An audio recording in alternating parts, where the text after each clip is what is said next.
সভ্যতার শুরু থেকেই মানুষ ঘুরে বেরিয়েছে বিশ্বের নানা প্রান্তে। তবে বর্তমানে তা দাঁড়িয়েছে ব্যক্তি উন্নতি, রাষ্ট্রের উন্নতি, বদলে যাওয়ার গল্প বা অন্ধকারের গল্প। পৃথিবীব্যাপী প্রায় ২৮ কোটি মানুষ নিজ দেশ ছেড়েছে কাজের সন্ধানে।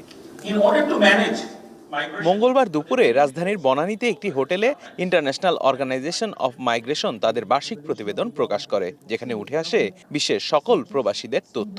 মাইগ্রেশনে বিশ্বের শীর্ষ ৬-এ থাকা বাংলাদেশে এবারই প্রথম কেন্দ্রীয়ভাবে প্রতিবেদন প্রকাশের আয়োজন করে সংস্থাটি।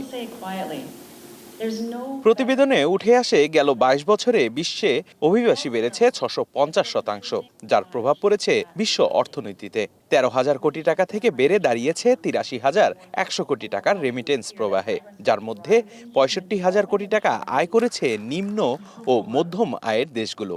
যে আয় ব্যক্তিগত প্রভাবকে ছাড়িয়ে রাষ্ট্রীয়ভাবেও সুফল বয়ে আনছে বলেই মনে করেন সংস্থাটির প্রধান।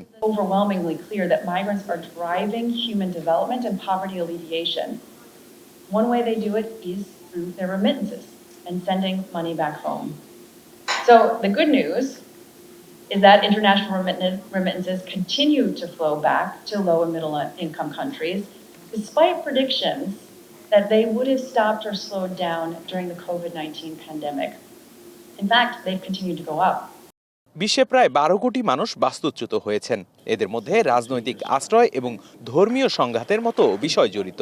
আর নিজ দেশেই অন্তদ্বন্দ্ব ও প্রাকৃতিক দুর্যোগে বাস্তুচ্যুত হয়েছেন ৭.৫ কোটি মানুষ।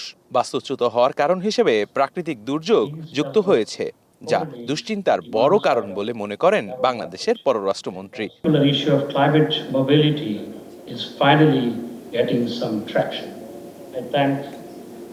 Director General, she has taken note of this fact because climate change is the reality today. And when IMO was established, then climate change was absent. And in Bangladesh, because of the climate change, there are thousands, not thousands, millions of people are displaced internally, and also some people are displaced internationally.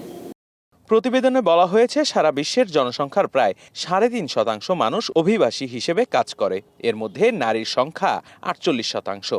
গেল বছর বিশ্বে ৮,৫০০ অভিবাসী নিখোঁজ কিংবা মারা গেছেন বিভিন্ন কারণে। বিশ্লেষকরা বলছেন, সময়ের সাথে সাথে কর্মপরিবেশ নিশ্চিত করলে বিশ্ব অর্থনীতির এই শক্তি ব্যর্থ হবে না।